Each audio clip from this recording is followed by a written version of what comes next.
الحمد لله وكفى سلام على عباده الذين اصطفى أما بعد فأعوذ بالله من الشيطان الرجيم بفضلك بسم الله الرحمن الرحيم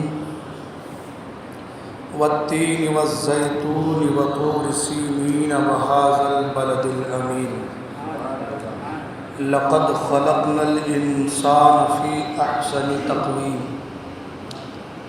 صدق الله العظيم وصدق رسوله النبي الأمين الأمي المكين المتين المبين الرؤوف الرحيم الكريم درود پاک پڑھیں اللہم صلی علی سیدنا مولانا محمد وعلی آلہ الکرام وآلہ وبارک وسلم صلی علیہ صلاۃ و سلام علیک یا رسول اللہ صلی اللہ تعالی علیہ وسلم۔ منقبت سرکار بغداد رضی اللہ تعالی عنہ کے کچھ اشعار پیش کرنے کی سعادت حاصل کر رہا ہوں۔ توجہ کا طالب ہوں، توجہ کے ساتھ سماعت فرمائیں۔ امداد کن امداد کن امداد کن امداد کن از بند غم آزاد کن در دین و دنیا شاد کن در دین و دنیا شاد کن یا غوث اعظم دستگیر امداد کن امداد کن امداد کن امداد کن از بند غم آزاد کن اسیروں کے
امداد کن امداد کن امداد کن از بند غم آزاد کن مریدوں کو خطرہ نہیں بحر غم سے مریدوں کو خطرہ نہیں بحر غم سے کہ بیڑے کے ہیں ناخدا غوث اعظم امداد کن امداد کن امداد کن امداد کن۔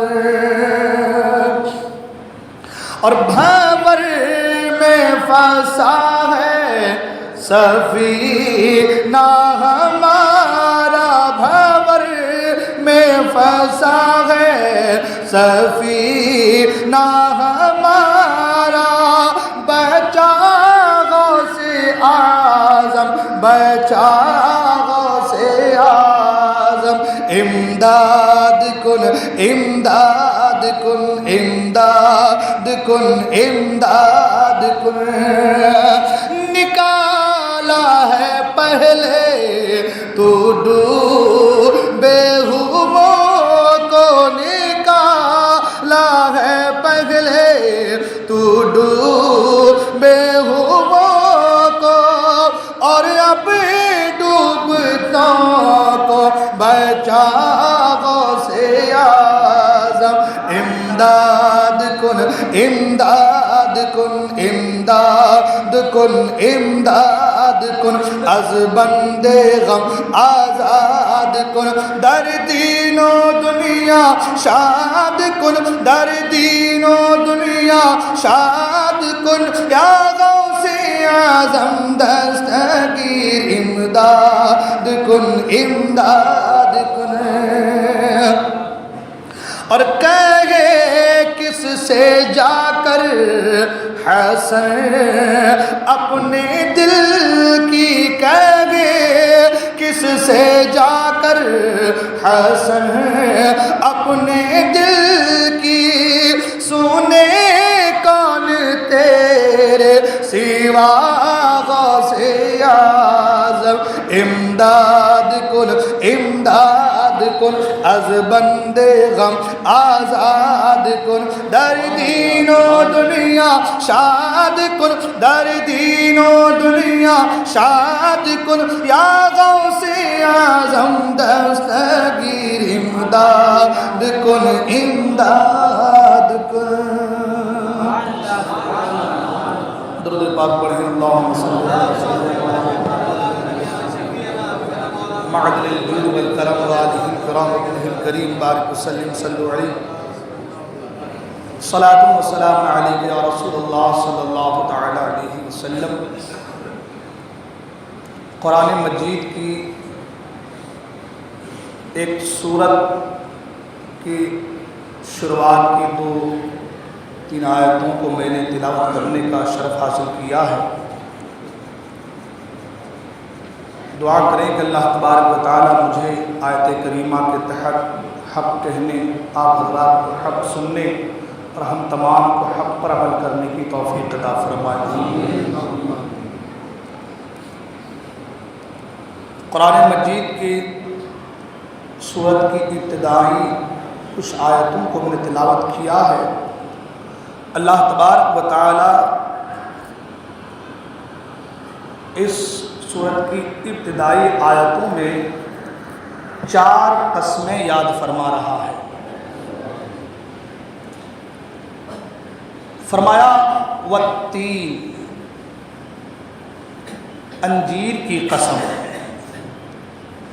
والزیتون، اور زیتون کی قسم، وطور سینین، اور طور سینا کی قسم، وَهَٰذَا الْبَلَدِ الْأَمِينِ، اور امن والے مکہ شہر کی قسم۔ اللہ تبارک و تعالیٰ نے پہلے ان 4 قسموں کو یاد فرمایا ہے، 4 قسموں کا ذکر فرمایا ہے، اس کے بعد فرمایا لَقَدْ خَلَقْنَا الْإِنسَانَ فِي أَحْسَنِ تَقْوِيمٍ، کہ ہم نے انسان کو اچھی صورت میں پیدا فرمایا۔ سوچنے والی بات یہ ہے کہ انسان کی تخلیق اور انسان کی پیدائش سے پہلے اللہ تبارک و تعالی 4 چیزوں کی قسمیں یاد فرما رہا ہے، انجیر کی، زیتون کی، طور سینا کی، اور امن والے شہر مکہ مکرمہ کی۔ مفسرین فرماتے ہیں یہ 4 چیزوں کی جو قسمیں اللہ نے یاد کیا ہے، یہ 4 چیزیں 4 علاقے سے نسبت رکھتی ہیں۔ یہ 4 چیزیں 4 علاقے سے۔ آسمانی کتابیں کتنی نازل ہوئی؟ 4۔ یہاں پر جو ذکر آیا ہے وہ 4، اور یہ 4 چیزیں 4 علاقے سے۔ علماء فرماتے ہیں کہ والتین یعنی انجیر کی قسم، اس سے مراد علاقہ عیسیٰ علیہ السلام ہے، جہاں انجیر کی پیداوار بہت زیادہ ہے۔ فرمایا والزیتون، اس سے مراد علاقہ داؤد علیہ السلام ہے، جہاں پر زیتون کی پیداوار زیادہ ہے۔ یوں تو اس کے الگ الگ اقوال بھی ہیں کہ فرمایا گیا کہ انجیر بہت مفید ہے ہاضمے کے لیے، زیتون کے تعلق سے فرمایا گیا زیتون کس کس کام میں آتا ہے، بواسیر کے لیے، گھٹیا کے درد کے لیے، وہ خیر اپنی جگہ پر ہے، اس کے فوائد اپنی جگہ پر ہیں، مگر مفسرین فرماتے ہیں آسمانی کتابیں 4، توریت، انجیل، زبور اور قرآن مجید، وہ 3 سے مراد انجیل کی قسم یعنی علاقہ عیسیٰ علیہ السلام جہاں پر انجیل مقدس نازل ہوئی، علاقہ عیسیٰ علیہ السلام کی قسم بیان فرمایا، مراد علماء اکرام لکھا وہ بیان کر رہا ہے، اور زیتون سے مراد علاقہ داؤد علیہ السلام، داؤد علیہ السلام پر زبور نازل ہوئی، وطور سینین، طور سینہ سے مراد وہ جگہ جہاں پر حضرت سیدنا موسیٰ علیہ السلام تشریف لائے، اللہ سے ہم کلام ہوئے، ہے نا، اور پھر فرمایا وَهَذَا الْبَلَدِ الْأَمِينَ سے مراد شہر مکہ کی قسم، امن والے شہر مکہ کی قسم، جس مکہ مکرمہ میں اللہ تبارک و تعالی نے قرآن مجید کو نازل فرمایا۔ 4 چیزیں، والتین والزیتون وطور سینین وہذا البلد الامین، 4 کتابیں، 4 جگہ، 4 نبی پر نازل، اور 4 چیزوں کا ذکر قسم یاد کر کے اللہ تبارک و تعالی اس کے بعد حضرت انسان کی تخلیق کا ذکر فرما رہا ہے۔ پتہ یہ چلا ان 4 کتابوں میں، آسمانی کتابوں میں جو علم ہے، ان تمام علوم کی قسم، اے انسان ہم نے تمہیں اچھی صورت میں پیدا فرمایا، اے انسان ہم نے تمہیں اچھی صورت میں پیدا فرمایا۔ ہم اور آپ اپنے آپ پر غور نہیں کرتے، اپنے آپ پر توجہ نہیں دیتے۔ فرمایا گیا حدیث پاک میں من عرف نفسہ فقد عرف ربہ، جس نے اپنے آپ کو پہچان لیا اس نے خدا کو پہچان لیا۔ اپنے نفس کو پہچاننا، اپنے آپ پر غور کرنا، اپنے اندر جھانکنا، توجہ دینا کہ اللہ نے جو مجھے پیدا کیا ہے کس اعتبار، کس ڈھنگ، کس زاویے اور کس طریقے سے، کیا کیا پارٹس، کیا کیا چیزیں ہمارے وجود میں اللہ نے بخشی ہے۔ اللہ اور انسان 2 چیزوں کے مجموعے کا نام، ایک جسم اور ایک ہے روح، ایک جسم اور ایک ہے روح، ان دونوں کے مجموعے کا نام انسان ہے، ان دونوں کے مجموعے کا نام انسان ہے۔ اللہ نے انسان کو پیدا کیا، انسان میں بھی ہر انسان آپس میں برابر نہیں ہے، انسانوں میں بھی جو اسلام والے ہیں وہ بہتر ہیں،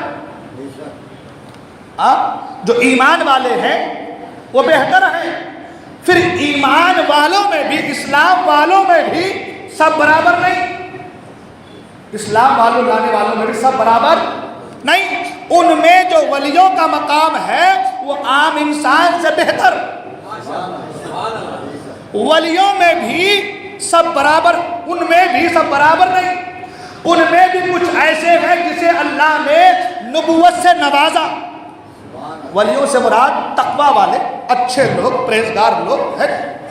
ولیوں کا ذکر اس لیے کر رہا ہوں تاکہ آپ کے ذہن میں بات آ جائے کہ انسان برابر نہیں ہے، انسان برابر نہیں ہے، ایک درجہ انسان کا، انسان سے ایک درجہ اوپر مسلمان کا، اس سے ایک درجہ بہتر ولی کا، اس سے ایک درجہ بہتر نبی کا، اور نبیوں میں بھی ایک درجہ ہے جن کو کہتے ہیں رسول، ان کا درجہ اور ان کا لیول اور بہتر، رسولوں میں بھی ایک درجہ اور جن کو کہتے ہیں اولو العزم، اور جہاں اولو العزم کی انتہا ہے وہاں سے میرے مصطفیٰ کی ابتدا ہے، جہاں سے اولو العزم کی انتہا ہے وہاں سے مصطفیٰ کی ابتدا ہے، تو پتہ یہ چلا کہ ہر کوئی برابر اب ایک بات سنیں، قرآن مجید میں اللہ فرماتا ہے الذین آمنوا وکانوا یتقون، اللہ کے ولی کون ہیں؟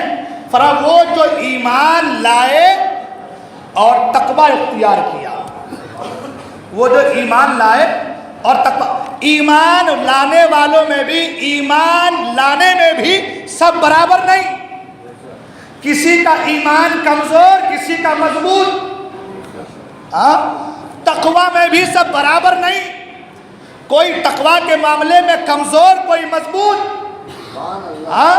تو جس کا تقوی جتنا بلند وہ اتنا ہی رب کے قریب، وہ اتنا ہی رب کے، کیوں؟ اس لیے کہ انسان کو جو بنایا گیا دو چیز کا مجموعہ، ایک روح اور ایک جسم۔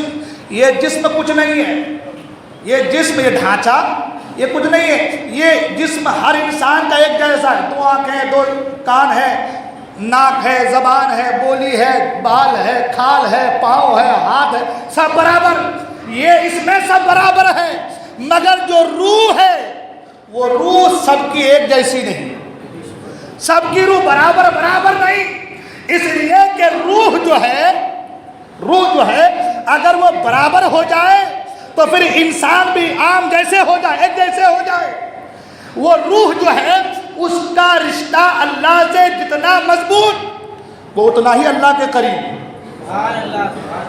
یہ روح کا رشتہ اللہ سے جتنا مضبوط وہ اتنا ہی اللہ کے قریب۔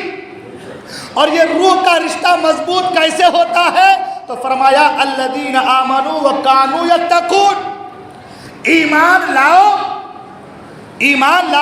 تقوی اختیار کرو، اب تمہارا تقوی جتنا مضبوط ہوگا تم اللہ کے اتنے مقرب بنتے چلے جاؤ گے، تمہارا تقوی، تمہارے پرہیزگاری جتنی بہتر ہوتی جائیں گی لیول تمہارا بڑھتا جائے گا۔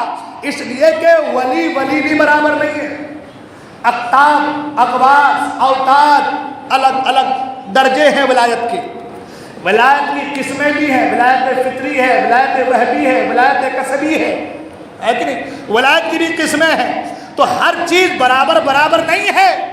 وہ جو ایمان لانے کے بعد ثابت قدم رہا، ایمان لانے کے بعد جو پختہ ہو گیا، اللہ کی بارگاہ میں جم گیا، وہ کامیاب ہو گیا۔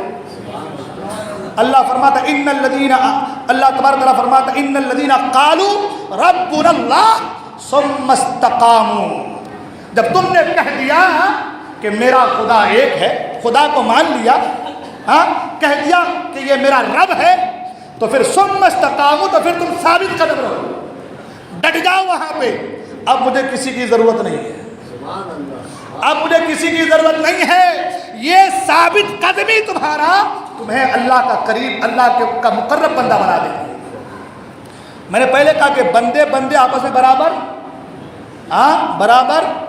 قرآن مجید میں اللہ تعالیٰ فرماتا ہے فَوَجَدَ عَبْدًا مِّنْ عِبَادِنَا، تو اس نے پا لیا ہمارے بندوں میں سے ایک بندے کو، اللہ فرماتا تو اس نے پا لیا ہمارے بندوں میں سے ایک بندے کو۔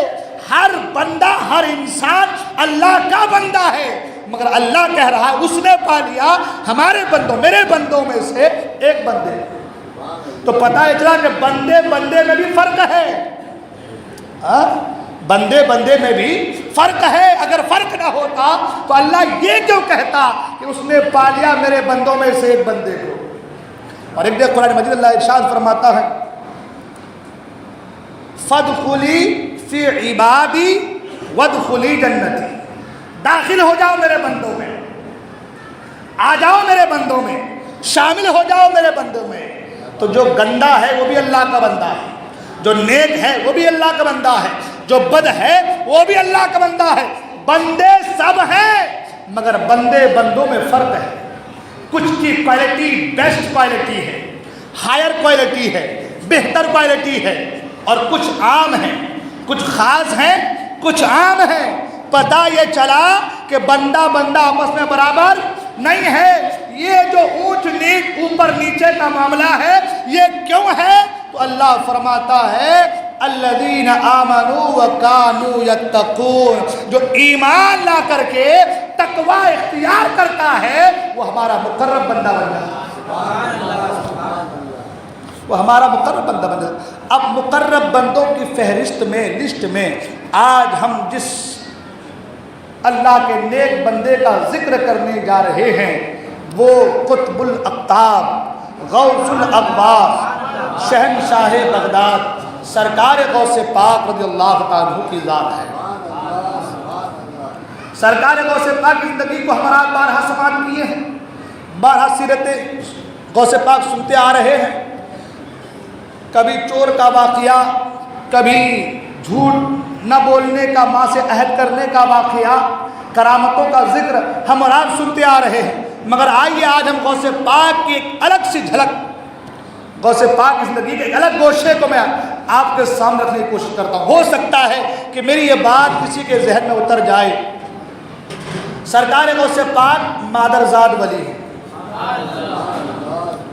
آپ کے باپ بھی ولی، آپ کی ماں بھی ولیہ، آپ کے نانا جان حضرت عبداللہ سومعی رضی اللہ تعالیٰ مستجاب الدعوات ولی،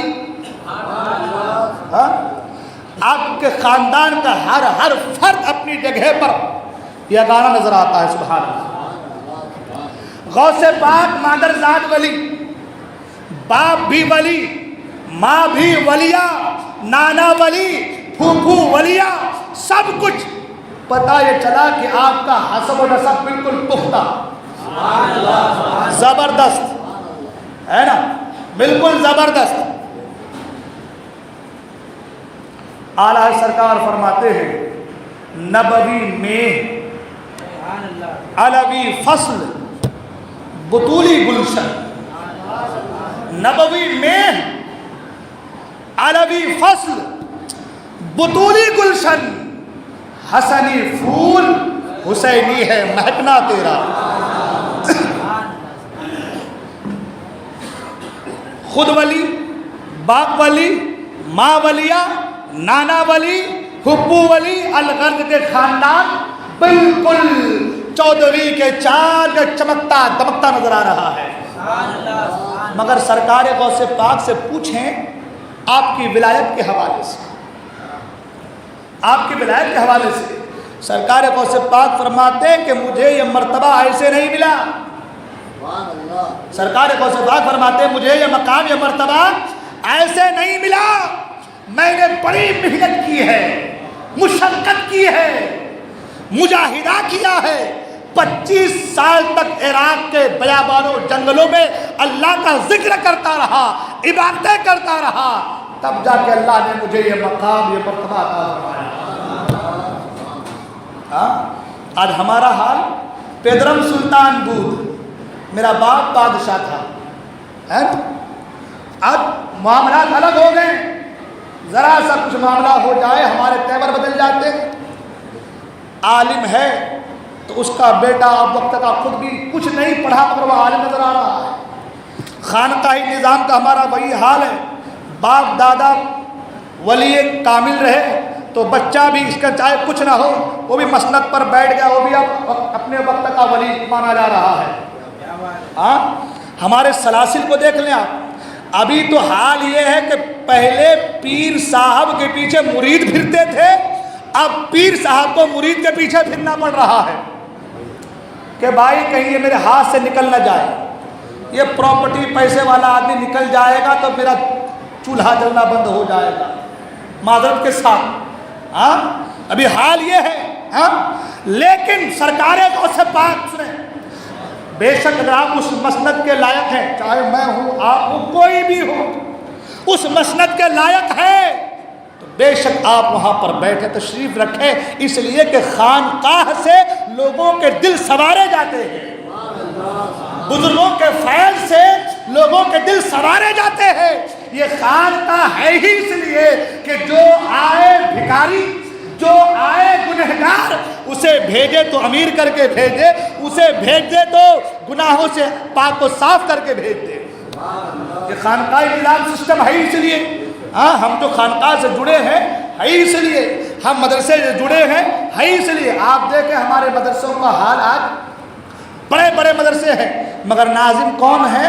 وقت کا بڑا جاہل جسے الف با نہیں آتا وہ ناظم ہے۔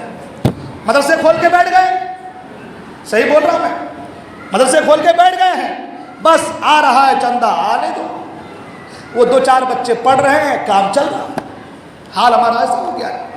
میں بتانا یہ چاہ رہا ہوں کہ سرکار غوث پاک خود مادرزاد ولی، اور آپ بچپن میں ہی جب جا رہے ہیں مکتب میں تو فرشتے کہہ رہے ہیں اے بچوں جگہ دے دو، وقت کا ولی آ رہا ہے، وقت کا ولی آ رہا ہے، جگہ دے دو۔ بچپن میں ولایت کا تذکرہ، آپ کھیلنے جا رہے ہیں تو بیل کو اللہ زبان دے رہا ہے، اے عبد القادر اللہ نے تمہیں کھیلنے کے لیے پیدا نہیں کیا ہے۔ جن کی ولایت کا چرچا بچپن میں، جو مادرزاد ولی، جس کے باپ ولی، جس کی ماں ولیہ، جس کے نانا ولی، وہ کہہ رہے ہیں مجھے یہ مرتبہ ایسے نہیں ملا ہے، بڑی محنت و مشقت کے بعد یہ مقام ملا ہے۔ ہم سمجھ لیے حلوہ، ہم سمجھ لیتے ہیں حلوہ، کچھ بھی کرو دین میں، فتنہ پیدا کرو، کچھ بھی کرو دین میں چلے گا۔ ہمارا حال سرکار غوث پاک کی زندگی کا مطالعہ کریں، آپ فرماتے ہیں 40 سال تک عشاء کی وضو سے فجر کی نماز غوث پاک نے ادا کی ہے۔ ہمارے باپ دادا نے کیا ہے، ہم نے کیا ہے، اگر ہمارے بزرگوں نے کیا، ہمارے باپ دادا نے کیا ہے تو ہم کو چاہیے کہ ہم بھی ویسا کریں، ہے نا؟ تب جا کے ہم یہ کہیں گے کہ ہاں ان کے وارث اور ان کے نقش قدم پر چلنے والے ہم ہیں، ہے نا؟ سرکار غوث پاک کے پاس سب کچھ تھا، سب کچھ، مگر 25 سال تک عراق کے بیابانوں میں پھرتے رہے، ذکر الہی کرتے رہے، پتے کھا کھا کے گزارا کیا آپ نے، علم دین کی طلب کے لیے چیلان سے بغداد آئے اور بھوکے پیاسے رہ کر کے دین کا علم حاصل کیا۔ میں کہا نا میں نے کہ آج مدرسوں کا حال دیکھیں، ہمارے جاہل لوگ صدر سیکریٹری بنے پڑے ہیں، جاہل لوگ بنے پڑے ہیں، اس کو کیا پتا کہ مدرسے کی تعلیم کیسی ہونی چاہیے؟ وہ تو ایک عالم بتائے گا کہ مدرسے کی تعلیم کس زاویے کے ساتھ ہونی چاہیے۔ سرکار غوث پاک 40 سال تک عشاء کی وضو سے فجر کی نماز پڑھے ہیں اور 15 سال تک ہر رات ایک قرآن مکمل کیے ہیں، سبحان اللہ۔ اور فرماتے تب جا کے مجھے یہ مقام، تب جا کے مجھے یہ مرتبہ ملا ہے، اور جو اللہ کے ذکر اس کی یاد میں محو ہو جاتا ہے اسے دنیا سے کوئی سروکار، کوئی لین دین نہیں ہوتا، تو پھر اللہ اس کے لیے کافی ہے، اللہ اس کے لیے کافی ہے۔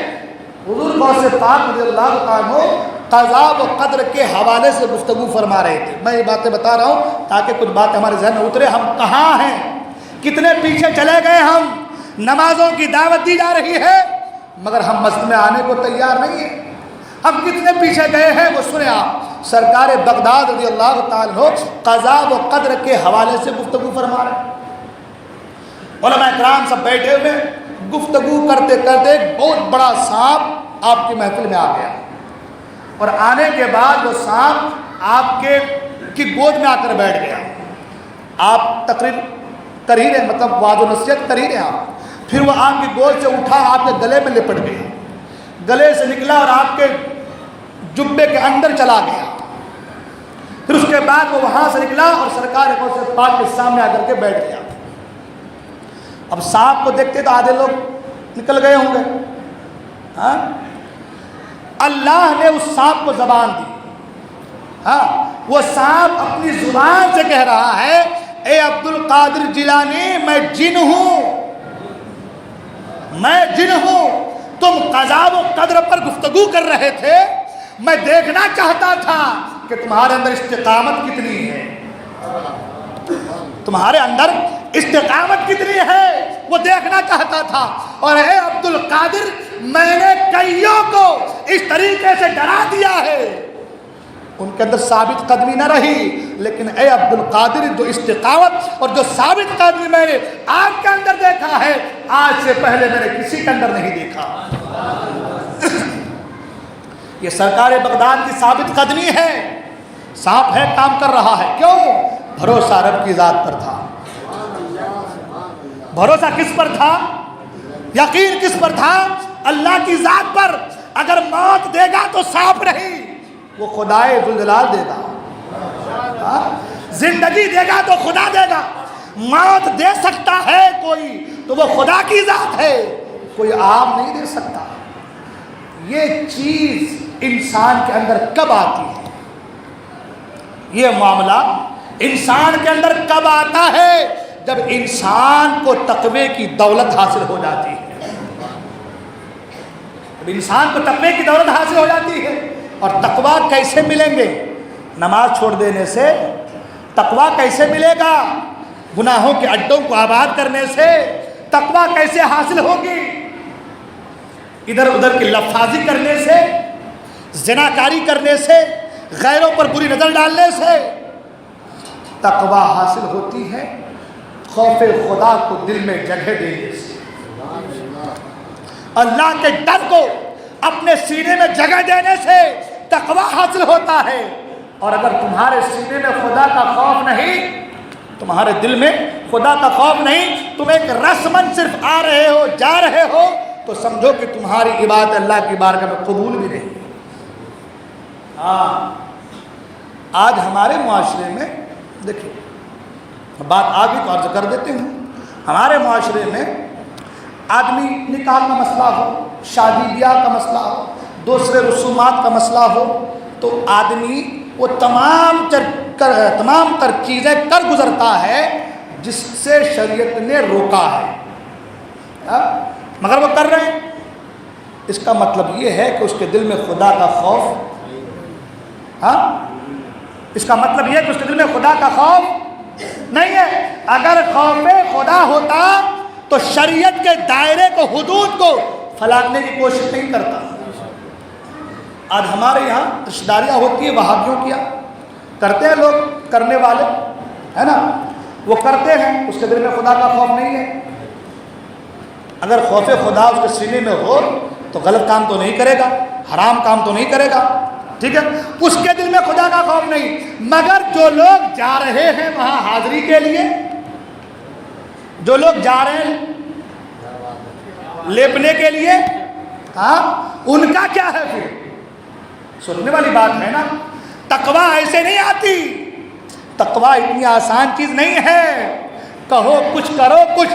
سرکار غوث پاک کے کا فعل اور عمل دونوں کے اندر کوئی تضاد نہیں تھا۔ آپ پہلے کرتے تھے پھر کہتے تھے، پہلے کر کے بتایا ہے، پہلے کر کے دکھایا ہے، تب جا کے بتایا ہے۔ ہمارے قول کچھ اور ہیں، ہمارے فعل کچھ اور ہیں۔ ہم زبان سے کہتے ہیں ایسا نہیں کرنی چاہیے، مگر عمل سے ہم ایسا کرتے ہیں۔ غلط بول رہا ہوں میں؟ تو پھر آپ مجھے بتاؤ کہ آپ اللہ کا مقرب بندہ کیسے بنیں گے؟ جب آپ شریعت کا النگھن کریں گے تو پھر آپ کی دعائیں کیسے قبول ہوں گی؟ آپ کی پریشانیاں کیسے دور ہوں گی؟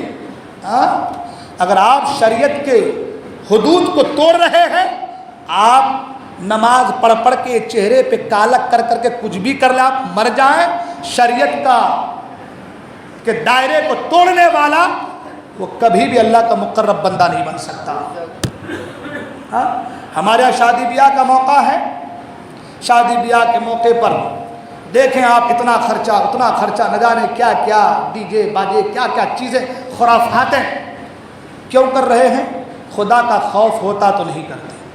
کچھ لوگ ہیں جو نہیں کر رہے ماشاءاللہ، کچھ لوگ ہیں جو بچ رہے ہیں، ان پیسوں کو غریبوں میں لگا رہے ہیں ایسے بھی اللہ کے بندے، ہے نا، ہے ایسے بھی۔ ایسا نہیں کہ نیک بندوں سے زمین خالی ہے، ایسا نہیں ہے، نیک بندے ایسے بھی ہیں جو خرافات سے بچ رہے ہیں، جو بچ رہے ہیں وہ اللہ کے قرب میں جا رہے ہیں، ان کو اللہ کے قرب کی منزلیں مل رہی ہے۔ اور جو شریعت کا النگھن کر رہا ہے وہ دور سے دور ہوتا چلا جا رہا ہے اور دل کالا سے کالا ہوتا چلا جا رہا ہے نا۔ تو کہنے کا مطلب یہ ہے، بات میں بڑی کہاں سے کہاں چلی گئی، بات میں کر رہا تھا سرکار بغداد کی نا۔ سرکار بغداد رضی اللہ تعالی عنہ آپ کی تعلیمات کو اگر آپ ملاحظہ کریں گے تو آپ کو معلوم چلے گا کہ سرکار غوث پاک رضی اللہ تعالیٰ نے صرف کہا نہیں کر کے بتایا ہے. آپ مادرزاد ولی ہو کر کے بھی آپ کی نمازیں نہیں چھوٹ رہی ہیں. وہ آپ نے واقعہ سنا ہے, شیطان نے کہا تھا وہ بادل کی شکل میں آ کر کے عبد القادر تجھ پر آج سے نماز معاف ہے. ہمارے جیسے ہوتے تو اس کو ہم دلیل بنا لیتے, میرے اوپر نماز معاف ہے دیکھ لو. ایسی بات تھوڑی ہے کہ کسی کے ریڈیو ٹی وی سے آئی ہے, بادل سے آواز آئی ہے, نماز معاف ہے. مگر سرکار غوث پاک نے فرمایا اللہ اکبر, آپ نے لا حول ولا قوت الا باللہ پڑھا, اعوذ باللہ من الشیطان الرجیم پڑھ کے لا حول ولا قوت الا باللہ پڑھا, اور کہا کہ جب میرے نانا جان مصطفیٰ کریم ساری زندگی نماز پڑھتے رہے, میں کون ہوتا ہوں کہ مجھ پر نماز معاف ہو جائے. یہ ہمارے آپ میں درس ہے, پیغام ہے. ہم نمازوں کو چھوڑ, آج ایسے بھی لوگ نکلے ہیں بازار میں, بس دل کی نماز پڑھو. حضور پر دل کی نماز نہیں تھی, تم حضور سے بڑھ گئے, مصطفیٰ کریم سے تم بڑھ گئے, سوچنے والی بات ہے. اور کچھ لوگ ان کے ہم پلہ ہو بھی جاتے ہیں, ان کے ہاتھ میں ہاتھ دے بھی دیتے ہیں. ان کو چاہیے ہوتی ہے آسانی, ان کو چاہیے ہوتی ہے آسانی, نہ نماز پڑھنا, روزہ رکھنا, کچھ بھی نہیں کرنا, ڈائریکٹ غوث پاک سے ملا دے رہے. وہ ڈائریکٹ پیر صاحب مرید کو غوث پاک تک پہنچا دے رہے ہیں. غوث پاک تم جیسے ناپاکوں سے نہیں ملتے. غوث پاک پاک ہے, وہ پاک لوگوں کے خواب میں آتے ہیں. سرکار غوث پاک جب پیدا ہوئے نا تو آپ کے والد محترم ابو صالح موسیٰ دھنگی دوست رحمۃ اللہ تعالی علیہ فرماتے ہیں کہ میرے خواب میں حضور تشریف لائے. سبحان اللہ. اور حضور نے فرمایا اے ابو صالح, تمہارے گھر میں جو بیٹا پیدا ہوا وہ میرا محبوب ہے, وہ اللہ کا پیارا ہے. جس طرح میرا مقام نبیوں کے درمیان ہے, اس طریقے سے تیرے اس لاڈلے کا مقام, لاڈلے بیٹے کا مقام ولیوں کے درمیان ہوگا. ابھی پیدا ہوئے ہیں, یہ بشارت مل رہی ہے, مگر نماز پڑھ رہے ہیں. سبحان اللہ. مادرزاد ولی ہیں مگر ذکر کر رہے ہیں. سبحان اللہ. مادرزاد ولی ہیں مگر عراق کے بیابانوں میں مجاہدہ پہ مجاہدہ کر رہے ہیں, سجدے پہ سجدے کر رہے ہیں, اللہ کے ذکر میں محو ہیں. اور سرکار آخری بات, سرکار غوث پاک فرماتے ہیں کہ یہ جو دل ہے نا, دل حضور نے فرمایا ہے سرکار صلی اللہ علیہ وسلم نے کہ انسان کے جسم میں ایک گوشت کا لوتھڑا ہے, یعنی وہ دل ہے نا. اگر یہ پاک ہو گیا, صاف ہو گیا تو پورا وجود صاف ہے نا. یہ دل ہے. سرکار غوث پاک فرماتے ہیں کہ یہ دل اس وقت تک پاک نہیں ہو سکتا جب تک کہ تمہارا نفس پاک نہ ہو جائے. یہ دل اس وقت تک پاک نہیں ہو سکتا جب تک کہ نفس پاک نہ ہو جائے, اور نفس اس وقت تک پاک نہیں ہو سکتا جب تک کہ تم اپنے آپ کو اصحاب کہف کے کتے کی طرح رضا کی ڈہری پہ لا کر کھڑا نہ کر دو. خدا کی بارگاہ میں اصحاب کہف کے کتے کی طرح جب تک لا کر ڈال نہ دو, تمہارا نفس پاک نہیں ہو سکتا. اور صوفیاء فرماتے ہیں کہ اپنے آپ کو اپنے رب کے بارگاہ میں ایسے ڈال دو جیسے کہ مردہ اپنے آپ کو غسال کے ہاتھ میں دے دیتا ہے. غسل کرنے والے کے ہاتھ میں جیسے مردہ ہوتا ہے, غسل کرنے والا چاہے تو اٹھائے, چاہے تو بٹھائے, چاہے تو لٹائے, چاہے تو پلٹائے, چاہے تو گرم پانی دے, چاہے تو صابن لگائے, جو چاہے کرے, وہ غسال کی مرضی ہے. تو فرمایا, صوفیہ فرماتے ہیں اپنے آپ کو اپنے رب کی بارگاہ میں اس طریقے سے ڈال دو, مولا میری کوئی مرضی نہیں ہے, سب تیری مرضی ہے, تو جس حال میں رکھے یہ تیری مرضی ہے, اور یہ تیرا بندہ اسی حال میں رہنے کو تیار ہے. جب ہم اور آپ اپنے آپ کو اس طریقے سے رضا کے دروازے پہ ڈال دیں گے نا, تب جا کے ہم کامیاب ہوں گے. مگر یہ کام بڑا مشکل ہے نہیں, یہ کام تھوڑا مشکل ہے. مشکل کچھ نہیں ہے اگر آدمی ٹھان لے, ہے نا. مشکل کچھ نہیں ہے اگر آدمی ٹھان لے, آسانیاں ہیں, اس لیے کہ ہمارے بزرگوں نے کر کے بتایا ہے. حضرت عتبہ بن غزوان, ایک بات یاد آ گئی, آخری بات, حضرت عتبہ بن غزوان صحابی رسول حضور کے ساتھ چل رہے ہیں، چلتے چلتے آگے جنگ کی نوبت آ گئی۔ جب جنگ کی نوبت آ گئی تو حضرت عتبہ بن غزوان لڑتے لڑتے آگے بڑھ گئے۔ اچانک آپ کی نگاہ ایک خوبصورت لڑکی پر پڑ گئی۔ لڑکی بڑی خوبصورت تھی، آپ کی نگاہ پڑی، جیسے ہی نگاہ پڑی دل نے خیال کیا اے عتبہ کیا کر رہا ہے؟ کسی غیر کی طرف نظر کر رہا، ایک آنکھ کو بند کیا اور ایک آنکھ سے لڑکی کو دیکھ رہے تھے۔ کیا کر رہا ہے؟ کسی غیر لڑکی غیر محرم کو دیکھ رہا ہے۔ اتنا خیال آنا تھا، تلوار کو موڑا اور آنکھ میں ڈال کر کے آنکھ کے ڈیلے کو باہر نکال کر کے اپنے جوتے کی طرح مسل دیا، جوتے کے لیے مسل دیا، اپنے جوتے کے لیے رکھ کر کے مسل دیا اور کہا جو آنکھ کسی غیر کی طرف دیکھے اس آنکھ کو میرے جسم میں رہنے کا کوئی حق حاصل نہیں ہے۔ یہ ہمارے بزرگوں کا طریقہ رہا ہے، یہ ہمارا تب جا کے کامیاب ہوئے، تب جا کے کامیاب ہوئے نا، ایسے نہیں ادھر بھی صحیح ادھر بھی صحیح، یہ بھی صحیح وہ بھی صحیح، فنا کرتے رہے، اس کی حسد دلن اس کی لگائی اس کی بدھائی بھی کرتے رہے تو کتنا کچھ کر لو، اللہ کا مقرب بندہ نہیں بن سکتے۔ اللہ کا مقرب بندہ غوث پاک کا سچا چاہنے والا اس وقت بن پائیں گے جب اللہ اس کے رسول کے فرامین اور تعلیمات غوث اعظم پر عمل کرنے کی کوشش کریں گے۔ نمازوں کی پابندی کیجیے، دین سے جڑیے، وقت کافی ہو چلا ہے، بولنے کی غلطیوں میں توبہ کرتا ہوں۔ استغفر اللہ ربی من کل ذنب و اتوب الیہ، لا الہ الا اللہ محمد صلی اللہ علیہ وسلم۔ السلام علیکم و رحمۃ اللہ وبرکاتہ۔